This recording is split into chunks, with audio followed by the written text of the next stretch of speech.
into another edition of Target Score Winnipeg. And look who's back. Taylor Allen has joined us back from Japan, back on the show. Taylor, good to see you again, buddy. Yeah, man. Happy to be back. And I mean, the rumors were that I missed the last couple episodes because I was in Japan and whatnot. But actually, you banned me for the show for these past few ones because you didn't want to hear me talk about my Indiana Pacers and how your Boston Celtics couldn't even get out of the second round. Oh, man. So folks, I mean, really, I've been anxious to get back on, but, Joey just didn't want to hear it. But, he's had some time to process his feelings and whatnot. So now I'm back on and I'm happy to be here. And no offense taken, Joey. Feel good about yourself? I do. Yeah. Honestly, I really do. I do. Yeah. Yes. Thank you. Yeah. To be fair, I'm kind of rooting for Indiana. This is like a good final for me would be the Pacers OKC, because I love OKC. I love watching them as a team. I love that they've got Canadians that are key contributors and the MVP. And the Pacers are a fun team to watch. And obviously, I am a Nick hater right now. So watching the Pacers dismantle them has been a great pleasure. No one hates the Pacers, right? The Pacers are like the team everybody's kind of rooting for, especially when they're playing New York. But yeah, dude, I was shocked only because I'll touch on this quickly because we have to move on to like actual CBL stuff. But with Boston, they got away from everything that worked in the entire season, first round, and just like we're a whole different team in the second round against New York. That was the frustrating part because it wasn't things that have like developed over time. It was just like, this is a whole different team. And then I should have saw it coming because there's like a 5, 6, 7 year run of the defending champion getting knocked out in the second round. So whatever, man, New York had its moment and then their moment was taken away. So I love that. That's great. But the Sea Bears, on your return to the show, before you were here in the first episode, when we launched the new season, we're talking about expectations and we were talking about, the team and how we thought looks good, much bigger team, probably going to be a lot more work inside. We're going to see a lot more dominance on the glass. We're not going to see anything like last year. But through 4 games, it's not really clicking. No, I think if there's one word to summarize the first 4 games and just kind of the season as a whole, it's discouraging. And I mean, it is still very early. It is a longer season now. And as we talked about before, I mean, they're hosting the Final Four weekend. So they're going to be there at the end. So as a rough start to the year is not the end of the world. But with that said, you're just watching this team. And I mean, in their defense, I mean, they were playing a very, very good Vancouver team last night. And I mean, that was their best game. Like the first half of that game was the best they've played this season. Absolutely. And I mean, heading into this game, Vancouver was beating teams on average by 35 points per game. Yeah. You don't see that at the professional level. Like that is absolutely insane. So Sea Bears lost by 11. I mean, you don't really want to pat yourself on the back too much for losing a game by 11 at home. But you're right. I mean, they did look a little better in that one, but still, just as a whole, these 4 games, I'm still kind of struggling to figure out like what the identity is of this team. And they're shooting the ball horrendously, like really bad. So who knows, maybe once they shoot kind of closer to a league average, things will kind of pick up a little bit here. And they're still missing Simi Shitu as well, who's going to be a massive piece for them, literally, when he gets in with them. But I mean, on the year, they're shooting 25.2% from 3, which is not good, obviously. 17% in that game against Calgary in Calgary. Yeah. Like, it's bad. Yeah, it's ugly. Worse than the league.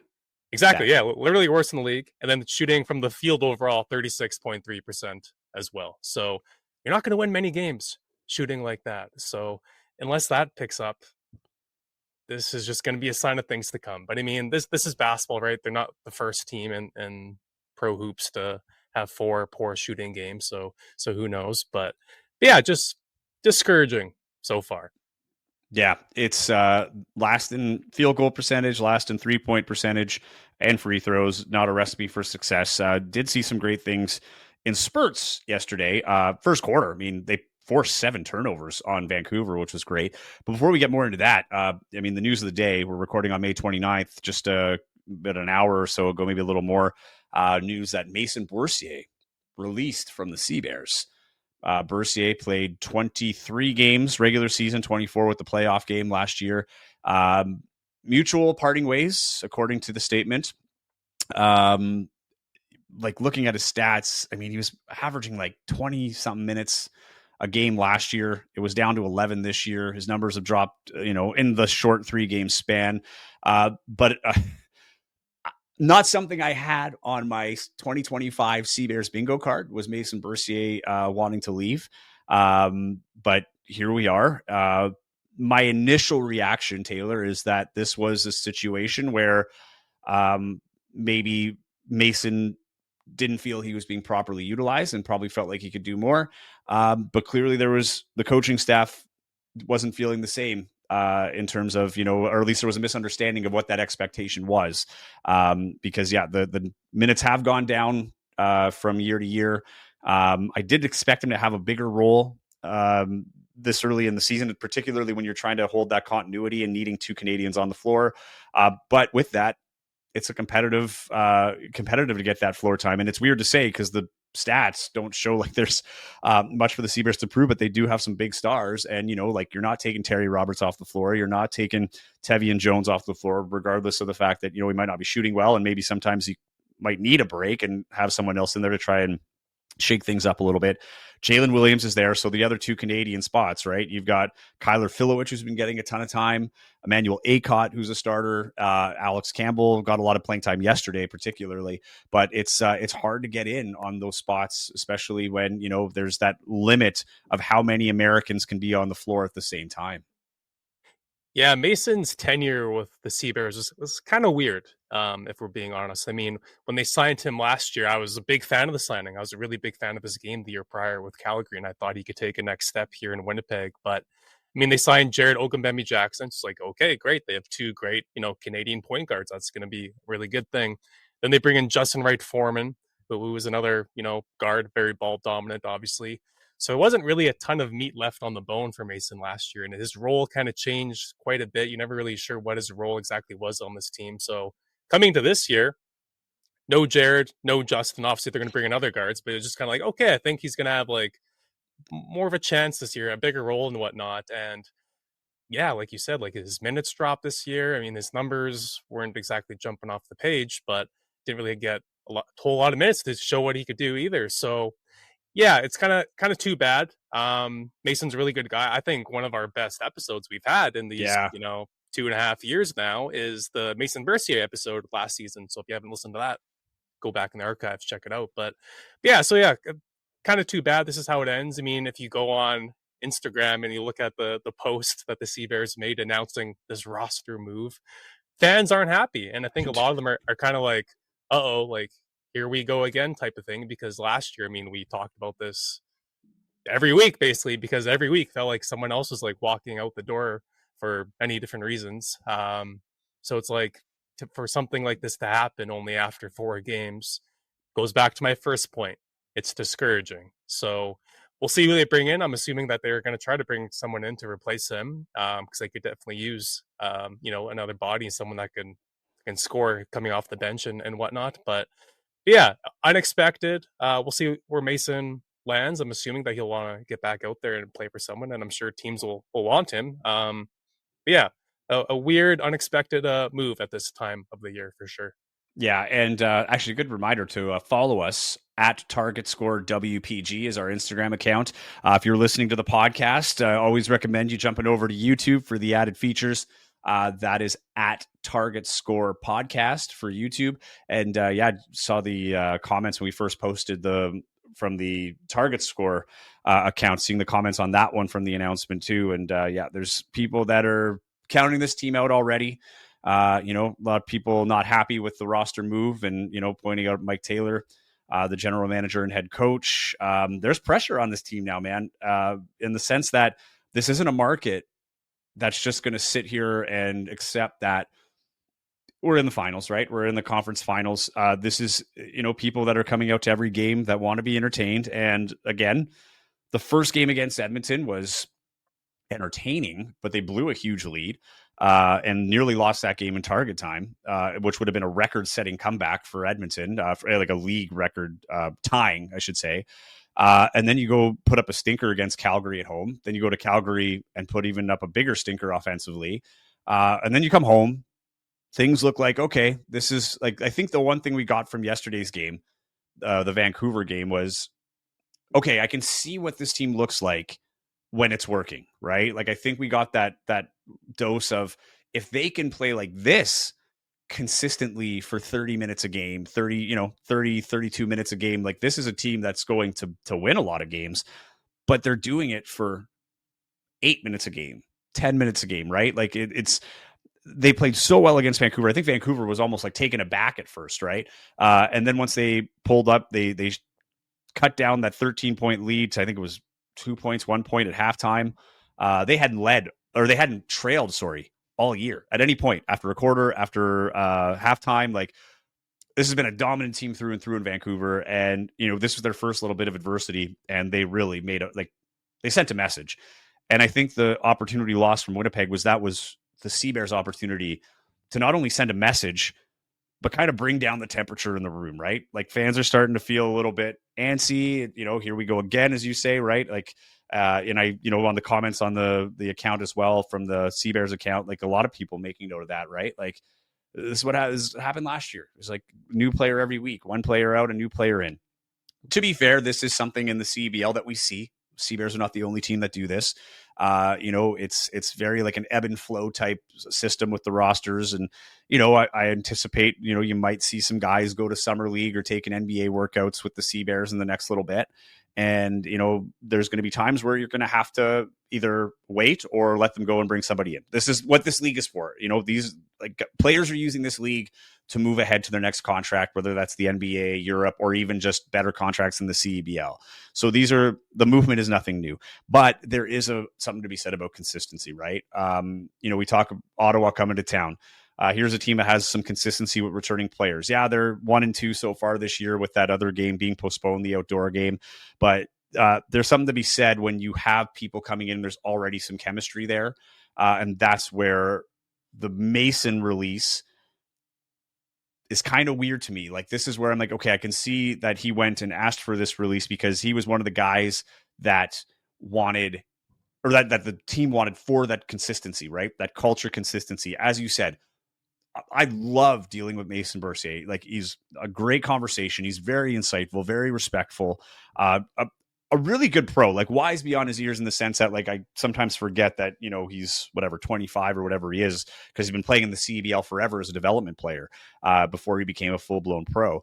But, he was a guy that I thought, okay, like, makes sense. Alex Campbell, Mason Bourcier, Emmanuel Aycott to a degree, but like, those were the two that were there from the start of last year, went through it all, and kind of seemed like the good culture guys, right? Like, they're going to build up the room. So interesting to see how the Sea Bears respond to this. And obviously we'll be watching Mason to see where he goes. But, I'm curious as to what led to it, in terms of 3 games does not seem like a lot. So is it just a matter of like, I'm going to rip the Band-Aid off now, no harm, no foul, just, this, I don't see the opportunity here. I don't see it getting better. So I'm going to take time with my, young family, whatever the case may be. But it's just going to be interesting to see what comes of this and how the Sea Bears shift, and what, what issues need to be addressed, I guess, even internally. Yeah. And I mean, I totally get your point that you're right. This is a league where player movement isn't out of the ordinary. Like, guys are going to be moving on to better opportunities, and guys will be released from other teams, bring them in, and from overseas, their seasons go late or they finish early, whatever. Like, there's so many factors at play that no one's roster is going to look the same game one and then the final game of the season, no matter what. But just with like Mason, though, it wasn't like he's moving on to a bigger and better opportunity, got a call from an NBA team or G League team, whatever. It's like, no, like, he was not happy, we're assuming, with his role and how things are going, and he asked to leave.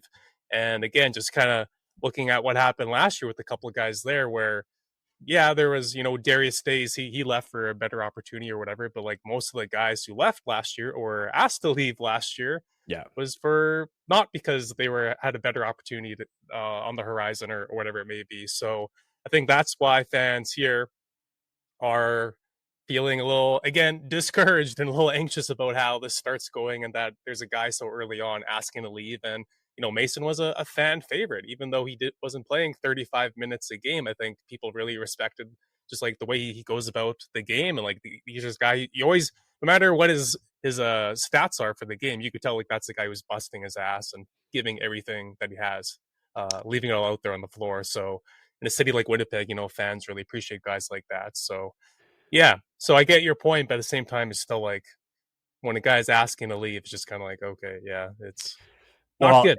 And the other thing too is like I saw in some of the comments, people saying like I bought his jersey, right? Like there's that, like you say, that continuity of, because of the turnaround. Like there was a guy who, not your leading scorer, not leading any major statistical categories, but was a face of the team, and he was in the marketing, like his, for all the championship weekend, him and Emmanuel Acott popping up on this, the ads on the timeline on Instagram and that. And people really connected to this guy. Here's a guy who, even at training camp, we were talking about it, starting that, proposing to his now wife, right? And, coming here with his kid. And, just it seemed like it was going to be such a special year for him, like the first year playing as a father. And it just kind of ended before it got started. But I think it does speak volumes to just what we're seeing on the court, right? You talked about the awful, like, percentage of shots, but like the selection's terrible too. Like this has been the conversation since at least game 2 in versus Calgary, before they went to Calgary. This was a team that was supposed to be, I think back to that first training camp report I did on Instagram, and Alex Campbell talks about, the ball zooming around and how excited we are to play that brand of basketball where, everybody's getting a touch, everybody's getting a feel. And there was a stretch in the third quarter or the second quarter, maybe, can't remember, but there was a stretch where Winnipeg was doing that. And I'm like, oh, this is the style that we've been hearing about. But I think what's happening is as these leads dwindle away or that pressure mounts, guys get into I just got to make up these points fast, right? And they've been in a couple of blowouts. So the 3-pointers start going up because you're hoping to, make the points back in bunches from 3-point land. And they've gone cold. Like even yesterday, they hit a few and then they started going cold in the third, but the shots are still going up. A lot of shots going up early in a possession. No passes. Like even yesterday, there was one where Tevian Jones goes up and just, there goes the shot, didn't go in, and Vancouver gets it with maybe 6 seconds off the shot clock and going back the other way, right? So the shot selection has been something that has been tough, and I don't know where the onus lies on that. Like, it seems that the coaches have one thing, but then if it's not being, all it takes is one player too, right? In every play, I'm not specifically blaming one player, but if a player sees something or doesn't see something, it can ruin the flow of the offense. And I think everybody's been guilty of that at some point on this team, including Mason in his limited playing time. Like there's times where you're either missing the play that's called, or you're seeing something that's not there, or in that moment you think I have to step up, right? Like maybe there's too much emphasis on somebody needs to step up. Why not me, as opposed to just trusting the process? But we haven't really got a clean view of what that process is offensively, at least for a stretch beyond a couple of possessions. And, it's guys, I don't know, maybe it's that G League effect, right? Guys coming in, trying to get their numbers up for their next contract. I don't know what takes over in that scenario, but I can see yesterday was the first time where I'm like, okay, this is kind of the brand we've been sold on, and we're starting to see it. We just have not seen it consistently enough. I think a concern is, how do you replace Mason now? It's basically June. How many, veteran Canadian guys are out there right now that aren't already with a CEBL team, or aren't already, not interested in playing this summer? So that's kind of a cause for concern. I mean, if it was an import guy and they leave, it's like, okay, well, that's too bad. But I mean, there's a lot of American guys out there that you could bring in, or European guys or whatever. But, with a Canadian guy, it's like, I don't really know how big the talent pool is. I mean, it's a big talent pool, but I don't know how many guys are available right now to really bring in at this point of the year. So I'm very intrigued to see who are they going to bring in, or if they're going to bring in anyone to kind of fill in that spot. But I mean, Jeffrey James, with no Mason last night, this was a chance for him to really, make kind of a statement and say like, hey, I know we're without Mason, but, I can, provide some big minutes too. But he played 15 minutes. He was 0 for 5, and he's negative 21. Yeah. So that's, he's a U Sports guy, or Joffrey, yeah. sorry. Yeah. I'm a writer. I just got to spell their names right. I don't got to pronounce them right. In my defense. But I mean, yeah. So I mean, you need some Canadian guys off the bench that could come in and spell your starters and whatnot. So, yeah, it's a big loss for the Sea Bears. Even though Mason wasn't playing, again, huge minutes and whatever like that. That's gonna be a hard guy. That's gonna be kind of hard to replace at this time of year, I think. And I do get the impression that the Sea Bears, Mike Taylor's high on Joffrey James, right? Like he really tends to like his game, and Joffrey James accomplished in his own right, coming off that national championship at Victoria, a development player who's really in that transitional period of making that jump. Like now his U Sports career is over and now he's a full-blown pro, and this is really his first or his last development year before moving into a full-time pro role overseas or wherever. But that said, you're right. Like, doesn't really have the experience to go through this kind of turmoil, right? Like, like he's a point guard like that. And this isn't a criticism on Joffrey James, but a young point guard. You can even throw this into Terry Roberts to some degree. They're going in there with the plan, right? The point guard is the one that's initiating the plan. But it takes a lot of experience to understand what the point guard role is when the plan is not going to plan, right? When guys are doing their own thing, how to get things back into control, how to control the floor, where to get the ball to ensure that you can get that offense in motion without, a shot going up because someone's not ready or they're, trapped in, like basically getting baited to a trap in a double team or whatever the case may be. And honestly, like even with Mason is he a true point guard? Like, that's the other thing too. Like he's playing point, but like when I watched him as a point guard, the one thing last year I noticed, and I said this on the podcast, was I always felt like he should be on a target time because when the ball moved through him, he wasn't looking for a shot, which could be to detriment a little bit, but there were so many shooters on that team that I think that was best, right? Like get it through him to move the ball around to get one of those shooters a better shot. But I just think with Terry Roberts, like no one's taking that from him. He's been their best player. Terry Roberts has been the best, most consistent player for the Sea Bears. They're only taking him off for a little bit of rest. So if you want to be a true point guard, you're hoping, for playing time, you basically have to depend on Terry Roberts needing a break or getting fouled out. And, he got fouled out the first game, but relatively speaking, I think he's going to be in more games than he's not. So that's a tough one too. So was it a matter of role acceptance? I don't know. Maybe there was, because last year's role shifted. Maybe they're just like, no, like I wanted to do point guard or whatever. I wanted to play point and I'm not going through this all over again. I'm not going to develop. And that's totally fair. The player has a right to make that decision if that is indeed the case.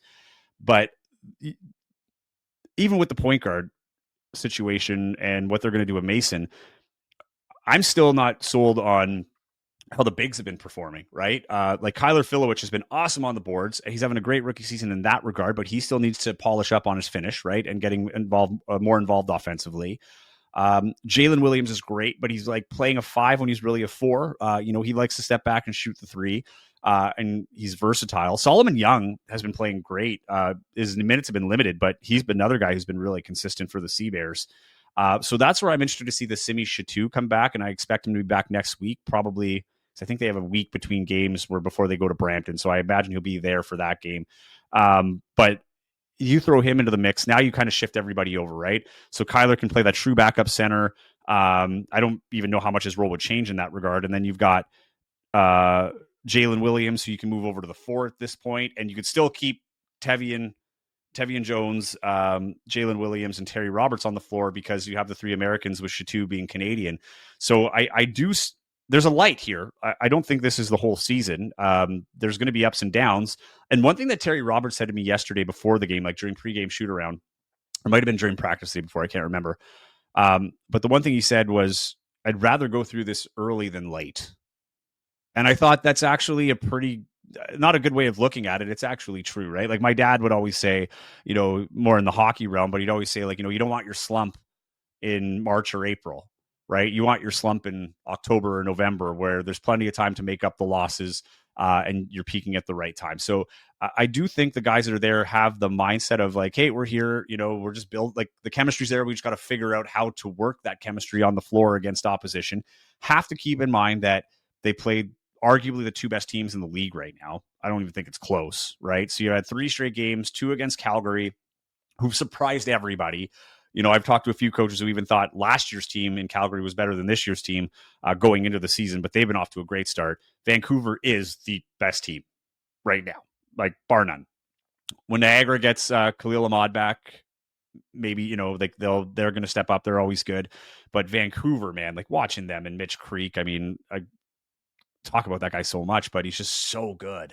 Then you had Tyree Samuel's been good. Yeah, like it's just, they've got such a good team out there. And, credit to Kyle Julius for putting it together.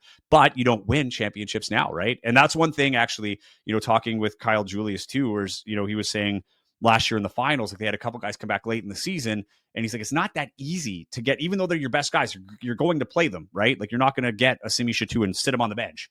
But it's going to take time for him to get into the rhythm of things. I think the one bright side is Winnipeg hasn't figured out their chemistry, so it's not like he can come in and potentially ruin it, right? Or where they have to now shift everything to feed him. So, if we're taking a silver lining out of this, like maybe this is exactly what we need to get the best out of Chateau, might be the line of thinking, right? As he comes in and we can really shape there and have the lineup that we want. I don't know if that's what they're thinking. Obviously, you want to win games, but I do have to say, like, it's not been good, but you have been playing. I think I'd be more worried if they lost this game to like Brampton, Saskatchewan, right? Like those bottom feeder teams right now that are like at the bottom of the standings, where you're losing games that you should win, which makes this Ottawa one interesting, Taylor, because with Ottawa, they're a team that's lost a couple now.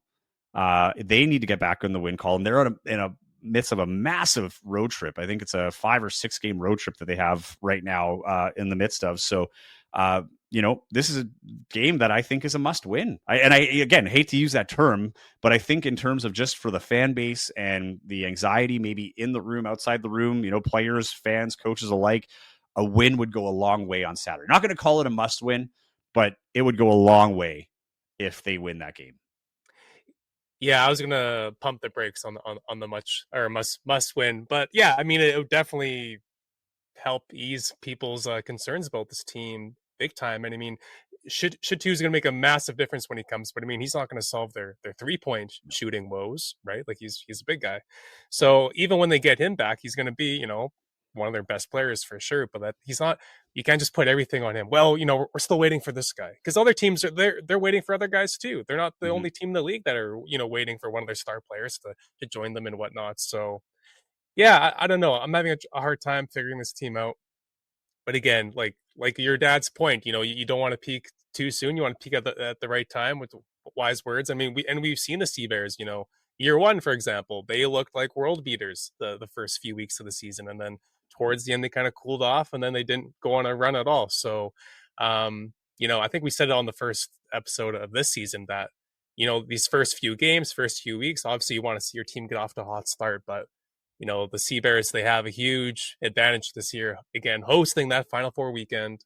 So these first few weeks, really, it's all about just like learning to play together. I mean, this team really is brand new. They have now, I guess, only 2 players from last year with the squad, Campbell and Acott, now with Mason out. But so really is a brand new team together. And training camp is so short in this league, right? There really isn't a whole lot of time to figure things out. So yeah, time is on their side. But again, we can't be sitting here every week saying, oh, they're going to be in that Final Four weekend. So they got time. So I'm only going to play that card maybe once or maybe twice more. But because, at the end of the day, you do want to see these guys getting better game after game after game. And I mean, again, like we said, last night's game, there were some signs of improvement for sure. But I mean, when they're up 13 with 4 minutes left in the first half, and then they blow it and they're up, I think, only 1 heading into halftime or maybe 2, it's kind of like, oh, well, there goes that, that great first half that you guys had against this amazing team. And then sure enough, the third quarter, Vancouver, really kind of kicked it into gear and the rest was kind of history. So yeah, I mean, you got to see these guys get better game after game after game. Otherwise, people are going to be, even more so discouraged. And people are paying their hard-earned money to see these guys play. It doesn't matter that they're going to be there at the end. Like, people still want to see this team show up throughout the summer. So, yeah, it's been disappointing start, but we'll see. And a big game against Ottawa this weekend would help a lot for sure. With that, had a chance to catch up with Jackie Perez. She's the sideline reporter for the Ottawa BlackJacks. Let's turn to that one here. Here's our conversation with Jackie Perez, sideline reporter of the Ottawa BlackJacks. Here with Ottawa BlackJacks sideline reporter Jackie Perez, who is a veteran broadcaster, and you're now in your second season with the Ottawa BlackJacks. I want to ask you first about the experience of being a sideline reporter. You and I had worked together in Regina, and through the years, we've always loved basketball. We both found our way to being sideline reporters. How's the experience been for you? I mean, I just want to say how cool is that we find each other, I mean, in different parts of the country, but still that connection. I mean, I was nervous my first year. I remember running to you and being like, what do you think? I feel like it's going to be overwhelming. I know nothing about the CBL, and your just enthusiasm for not just the sideline reporting role and love for basketball, but just for the league really made me excited for it. And you were absolutely right. And that's the only time I will admit that to anyone, that Joey Slattery was right. That you were right. That just the league is fantastic. The unique target scoring element of it, just the idea of really fostering Canadian talent and even picking out players from all over the world to play in a league like this that is Canada grown is really amazing. And I love that I was asked to be back for a second year to be part of it. Well, I'm going to say, Jackie, you're off to a flying start. Anytime I can fish a compliment out this early in an interview, I'm in. So we are good to go. We are rolling. Now, this is your second year, as you said. Last year, I find Ottawa to be that team that sometimes kind of flies under the radar, right? Like they're consistent in the East, but they're never really talked about as like the contender, but they've got some really good players. For me, Deng Adel might be one of the more underrated players in the league. I think he's phenomenal at what he's doing. But what is the temperature in Ottawa this year? You look from last year to this year, like where does the hope lie that this year they're going to move ahead? I think what's impressive about this year compared to last year is that you have a lot of the core guys coming back. I mean, last year there were over 20 transactions in the season alone. Very unique position that Ottawa's put in compared to a lot of the other teams last year. And the fact that they were able to not only make a playoff run, but even come close to making it to championship weekend was huge. And I think that speaks to not just the coaches, but the players and just the franchise or the club as a whole.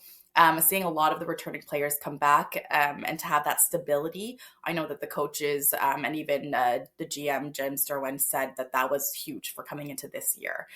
So building that connection, building that chemistry early on, even from training camp, made a huge difference. You look at, last year, 2024, they had the same record as the Sea Bears. They were 9-11, finished in third in the East when in the regular season. And the consistency, Jackie, I think is kind of key. I mean, that's something that a lot of teams struggle with in terms of, guys come and go. And there tends to be like, you see like these runs, right? There's certain guys that are going to come back every single year to the CBL. Other guys, it might be like a 1 or 2 year stint, maybe a break in between, and then they come back because it is a lot of basketball. But what, when you're talking to these players, what is it that keeps drawing them back to Ottawa? It looks like they've got a beautiful facility. I've never had a chance. I'll be there this year, actually, calling a game on July 1st for CJOB, which I'm excited for because I've been in the arena. I've never seen it in a basketball setting. Oh, it's a fantastic setting. And I was talking to one of the coaches, and you're just saying that this is one of his favorite arenas to visit because it does give that fan experience. It does give that basketball vibe because I haven't been to the other arenas. But yes, we do share the ice with the PWHL team. And I think the beginning of the season, there was this crazy turnaround where, you have the ice and you got to convert it to the courts within 8 hours, and the fear of condensation, or is that enough time to really make sure the floor is not slippery? That was a little bit of an issue, but we managed to get through for at least the first 2 home games that we've had so far this season, or the preseason rather. But when you talk about the guys and what is it that keeps them coming back, I mean, you've got key guys like Terrell Tate. He's been here for quite a couple of years, and he is a leader. He's part of that leadership group. And you also have Deng Adel, and you mentioned him too. He's already broken a bunch of the franchise records in the first game. Talking to him at training camp, he was just saying how he loves seeing how basketball is continuing to grow here in Ottawa. And really, for him, it's about the community and seeing kids that, the earlier years, getting out into the community as an Ottawa BlackJacks player, getting into these school clinics, inspiring them, and get these kids coming to games. And years later, they're still continuing basketball, or they're become a forever fan. That is what's inspiring for Deng Adel. And he's really been pushing, not just for him, but for the players, just how important it is to be out there in the community and to bring that awareness. The BlackJacks are here and they're here to stay. Is it safe to say that, the team kind of, revolves around him on the court, that is, maybe off the court as well? But I mean, I look at his stats this year. He's averaging a double-double. He's got 22 points? Averaging 22 points, 10 rebounds. And the other thing is nearly 6 assists a game. Like, it's the thing with him that, really kind of cements him as a great player is not only his ability to score and grab rebounds, but his ability to create for other players. I mean, you have 4 players that are in double figures, but how does he, kind of carry that team? How does the offense work around him, or even just that on-court culture, I guess? I think because he's been on the team for 4 seasons, right? You understand the style of play. I mean, yes, we do have a new head coach in Dave DeVario, but he was the assistant coach prior to this. So there is still that style, that consistency that is very familiar for Deng. I mean, having that relationship with Tyrell, you've seen Tyrell hit up consistently threes from the paint, and it's just fantastic to see the chemistry. You have returning even Isaiah Moore. He plays such a big role on the court here. So it was kind of unfortunate to see that he has been inactive the last 2 games, and you have really seen the impact of him not being on the court. But again, when you have that chemistry, they can feed off each other. They pick up on each other's strengths, because I would say that Ottawa is very strong offensively. Yeah, and it's funny you brought up the floor. I have to ask you about this too, because you break the floor with the ice, and we had the same thing here in Winnipeg for the first 2 games, because the Jets were in the playoffs in the second round, and in the short history of the Sea Bears, that's the first time we've ever had overlap.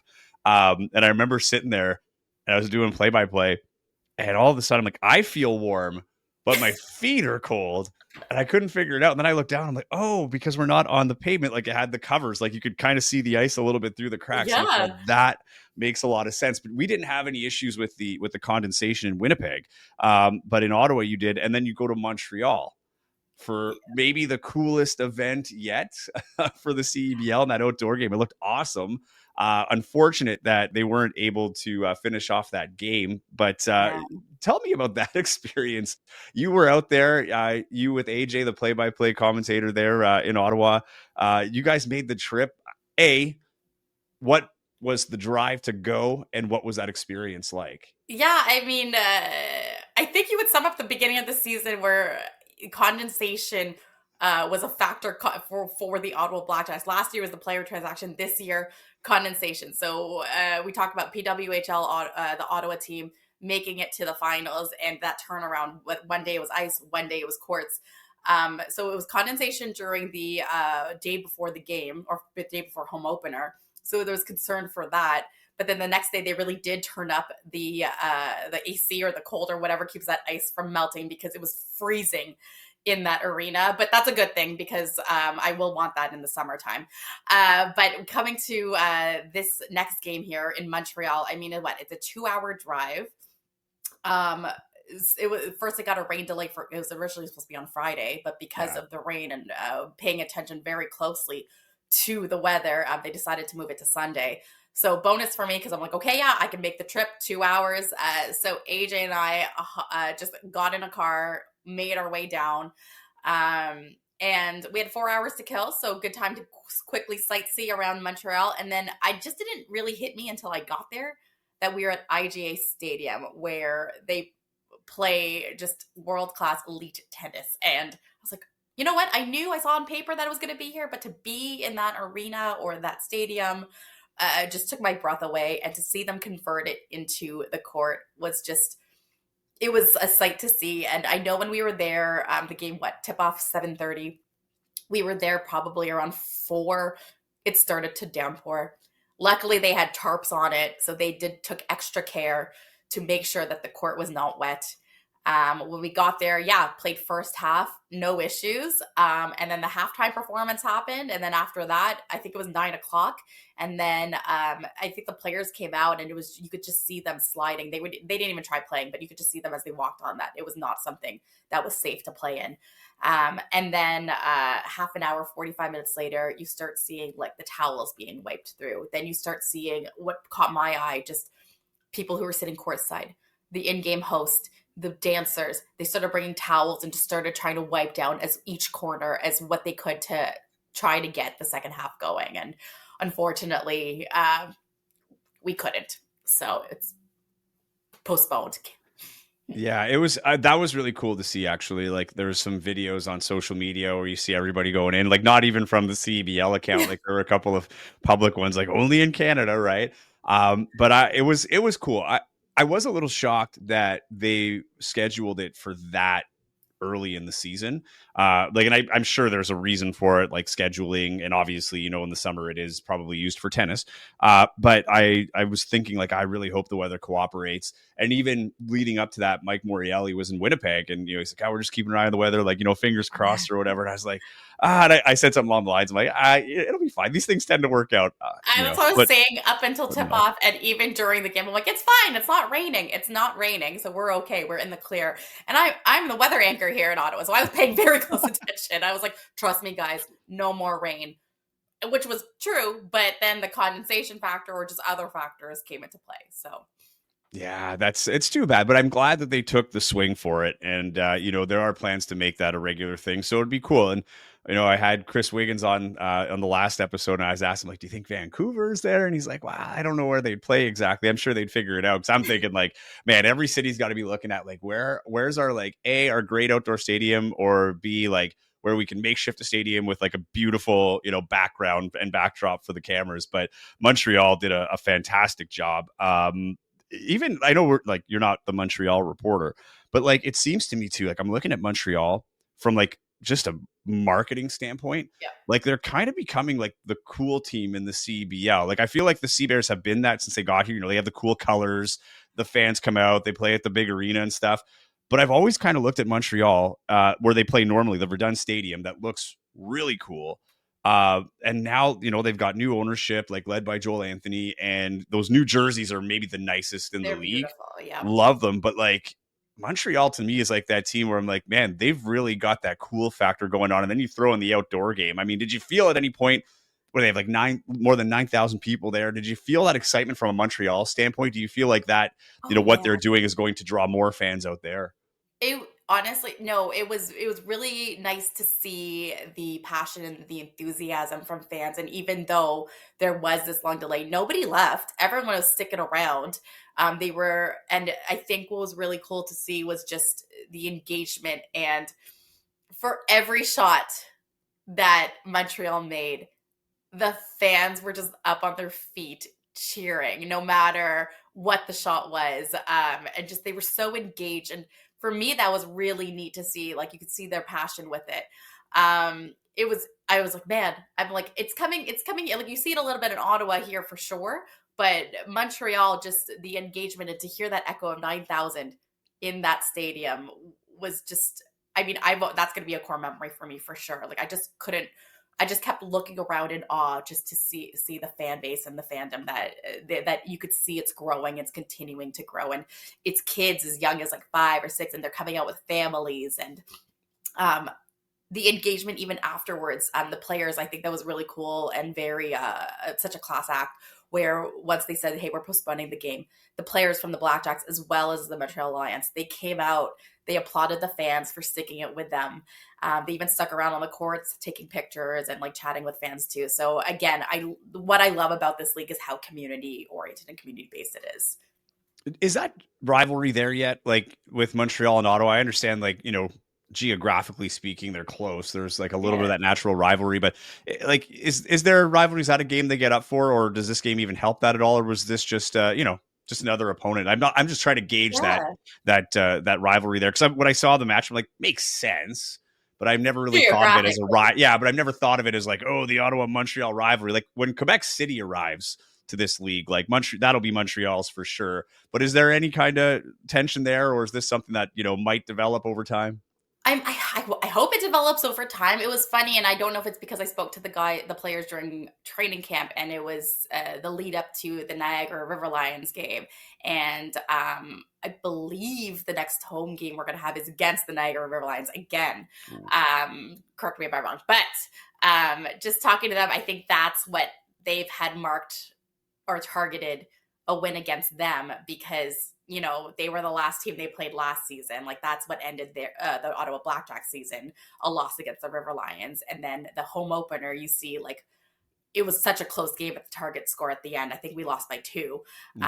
So you also have that sibling rivalry where Mishak Lufile, his brother Elijah, is on the Niagara River Lions. So just, I think, not that I don't know if we're creating it, but I think that what I've been picking up on is just the target is on the River Lions, and just they want to show up this year. And I think that's where the rivalry is, as opposed to the Montreal Lions. Well, and no, but it's fair. Like, and the other thing too is, like, Niagara this year is the team with the target on their back, right? Just in terms of the, going back and winning the championship last year. So I feel like when you have that, the championship to your name, you kind of become that target team, and then it just adds to it, right? Knowing that you were so close to the team that won it all, that totally makes sense. And Niagara, just a great team overall. But you take that into account now. So that game postpones. There's no results from that game. So the BlackJacks, so they've technically played 4, really only have 3 registered games. They're 1-2. The Winnipeg Sea Bears just lost to Vancouver last night, recording this one on May 29th. The Sea Bears now have a desperation, right? In the sense that I think the fans are getting a little antsy. They played much better against Vancouver yesterday, but, after a strong first half, they kind of let it go in the third quarter, or were never able to recover. And this is a team that has a bye to the conference final simply because championship weekend's being hosted in Winnipeg. But in a 24-game season, and yes, they've extended it by 4 games, and we've talked about that on prior podcasts, but at 1-2, coming on the road, like your first kind of real road trip, right? Like where you're getting out of, you're heading west, playing another division opponent. What is the urgency like or should be like for Ottawa in this scenario where they're coming to Winnipeg against a team that has now lost 3 straight, and both teams really looking for a win? Yeah, I mean, you said it yourself. They are looking for a win. I think last season, the team, they finished with a road record of 3-7. So I know that that's something that they really want to improve on for this year. So far, while we've been on the road, we haven't gotten a win yet. So, I mean, yes, the Montreal game was finished, but we were trailing by about 20 points, or BlackJacks were trailing by 25 points. But I think they are still looking for that first road win. So I think going out to Winnipeg against the Sea Bears, that this is a must win for the team to just build that momentum as they continue on. Because I think we're going to be on the road for quite a bit for the month of June. Because here in Ottawa, there's a volleyball tournament that's happening that we're hosting. So I think for the month of June that the BlackJacks will be on the road. So if they win against the Winnipeg Sea Bears, this will be the start of a momentum that they need to continue on as they journey on. Yeah, and they've been through like tight games. Like you say, the Niagara game, 2-point loss. Then the day game against Scarborough, 87-86 loss. And that's the first of the road trip. So then it's Scarborough, Winnipeg, Vancouver, Calgary, Edmonton. That has to be the longest road trip of the year for any team, I'm sure. 5-game road trip, all out west. So they're getting a good tour of Western Canada. I'm kind of going back and forth though between Winnipeg, then all the way to Vancouver, then Calgary, then Edmonton. But this is going to be a huge test for that team, and it's very similar to Winnipeg last year, 1-9. Right? They only got through into the playoffs because they were so good at home, and this year that's proving not to be the same factor. They've had 3 games at home and they've lost 2 of them. So I think there's definitely the opportunity for Ottawa to step up. And, just got the news that Mason Bourcier is gone. So there's a little bit of, question marks of, who's going to step in. Is there another player out there for Winnipeg to sign? Simi Chateau still hasn't arrived, and a lot of people are getting excited for him. But this game with Ottawa, I think is important for both teams, really. Yeah. But even from the Winnipeg standpoint, I mean, the one thing they've been talking about since training camp is they don't want to be that team that relies on the bye to the conference final, right? Like they want to win, they want to earn their way in. The last 3 years, the team, I think Ottawa was the first one that went through this, like didn't have a great season when they hosted, didn't win the game, the conference final game, right? And then that started a trend of then Vancouver did the same thing. And last year it was Montreal. But even Vancouver last year, the year before, they were not great. They had an awful season. Then they go to the finals and almost beat Niagara in the finals. So I'm interested in this to see how these teams respond, as you say, with the road record that they had last year and starting a massive road trip. I know it started technically against Scarborough, but really kind of starting the big part of the road trip here. Yeah. What's important for them? Like in order for them to stay to their style of game, for them to like, what do they need to establish against Winnipeg in order to make sure that they're exploiting their strengths? I think, I think they really need to improve that defense strategy. I think, Isaiah Moore, big guy. We got him last year. He's well-rounded, but he's been inactive for the last 2 games. And that is an important player who protects the paint. Are you excited to see how he's going to turn out? Like after being ineligible for 2 games, like what are you most looking for in him to make sure, like, or to see how he's going to recover and how he's going to like mesh into the offense or just the team in general? Yeah, I mean, like he protects the rim, right? Like he's aggressive down there, and that's the main priority of his. But he also has this energy that he pumps up his team, whether it's offensively or for getting those rebounds. And I do think that another defensive player as well is Shakur Daniel, and just get him finding his groove with the team as well, and also just trying to really. It's just the team overall picking up and seeing where they can go with this defensively. I think that's the biggest thing that they need to do, because offensively, they're able to knock down those threes. They're able to really pass the ball around, move it around. But I think what's going to be important against the Winnipeg Sea Bears is protecting the paint. Yeah, and that's an area where, Winnipeg has shown flashes. Like their rebounding hasn't been awful. It's but one of the issues they've had, and it happened yesterday too, where you get the offensive rebound, but they're not able to turn it for 2, right? And protecting the paint and dominating the glass has been something the team reiterates. It's a bigger Sea Bears team this year, but I don't think it's come to the fruition. We've seen a lot of terrible shot selection with the Sea Bears. That's been something the head coach Mike Taylor's been harping on, is the shot selection, and they've been getting burned in transition defense, a lot of it having to do with those missed shots. You talked about Dave DeViro earlier. What's the biggest difference you notice between him and James DeRuin? Because James has now moved up to the general manager spot, but he was the head coach last year.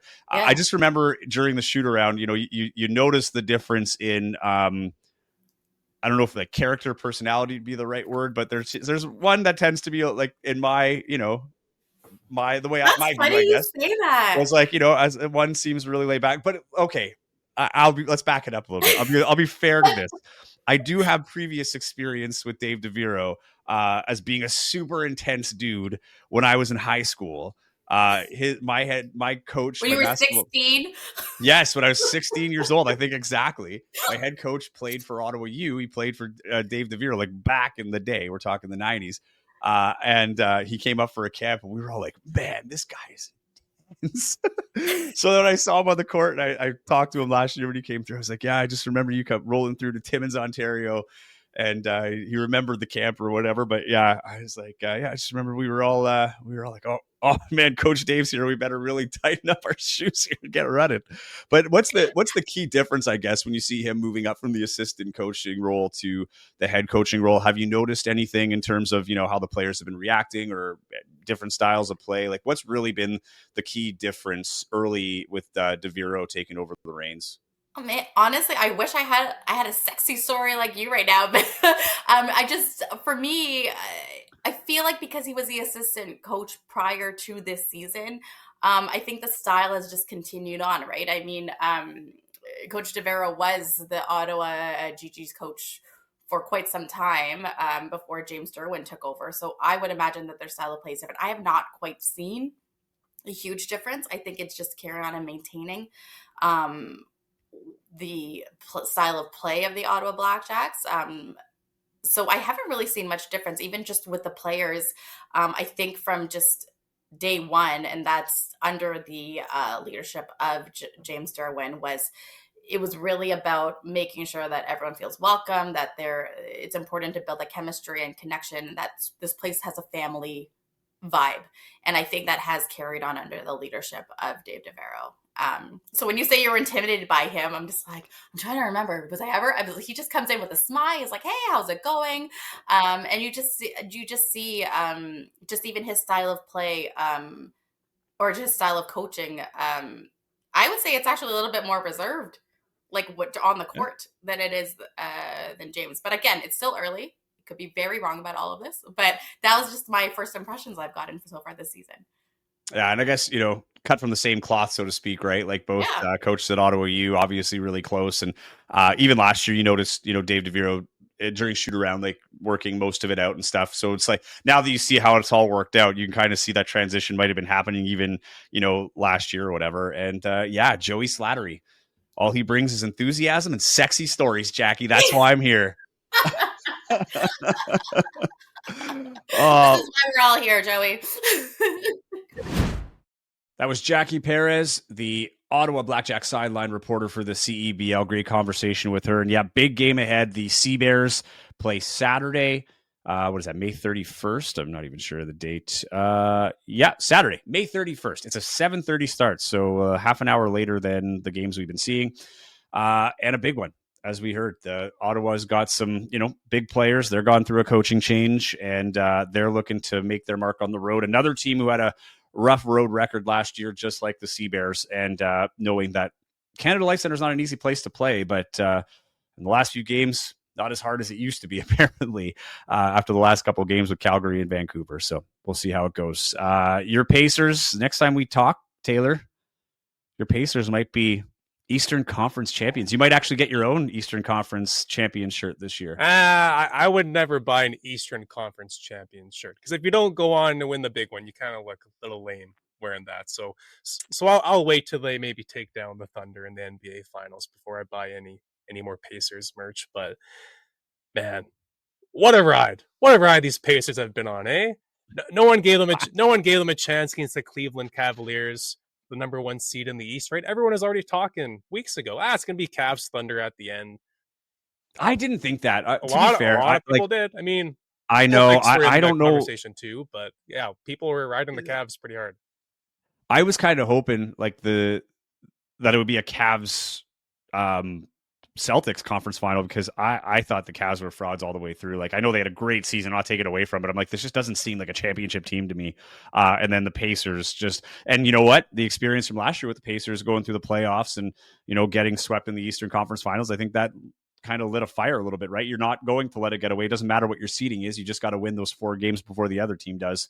And I think the experience paid off there. Cleveland doesn't have that run under their belt, right? And then they get upset in the first round. But Pacers are poised here. They have a chance to clinch it. We're recording this on the 29th. So Taylor itching to go so he can watch his Pacers destroy the Knicks. Is this one in Indiana, or is it? No, it's in New York, right? Game 5. Yeah, it's in New York. Yeah. That would be awesome to see them eliminate them at Madison Square Garden. That would be I need to see the Halliburton choke. I love that he brought that back. I really wish it was the winner, but I'm glad they won in the end. But that was unreal. he did say if he would have known his toe was on the line, he probably would not have brought out the Reggie Miller choke. But whatever. It's still in the moment you have to, right? You don't know, but exactly. All right, so we will wrap this up. Any final thoughts, Taylor? Final thoughts. Final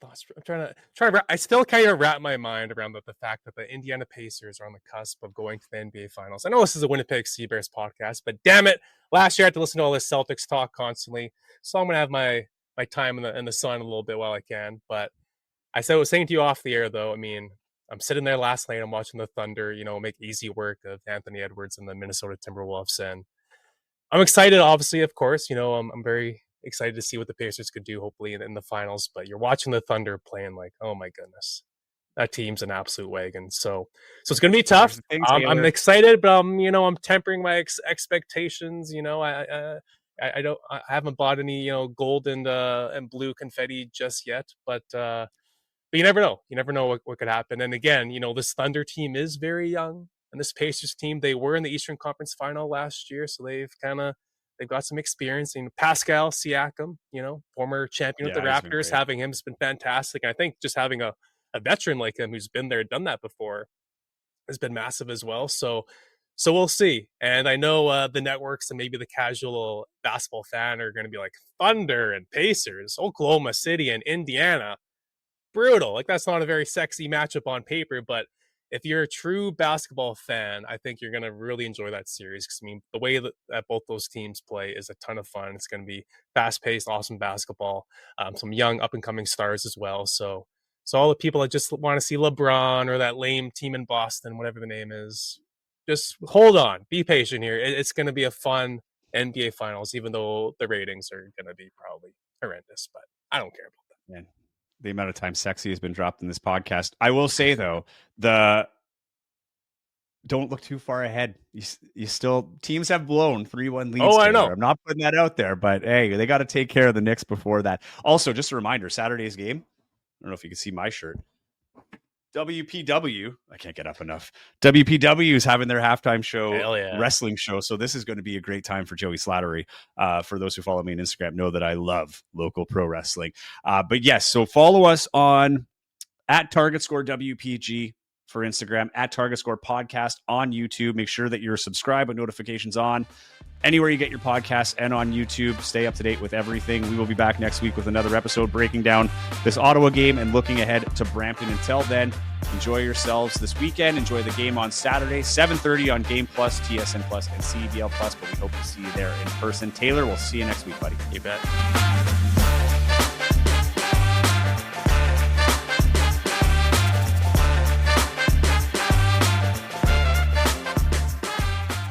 And maybe we'll see the Crusher himself, David Asper, step into the squared circle on Saturday.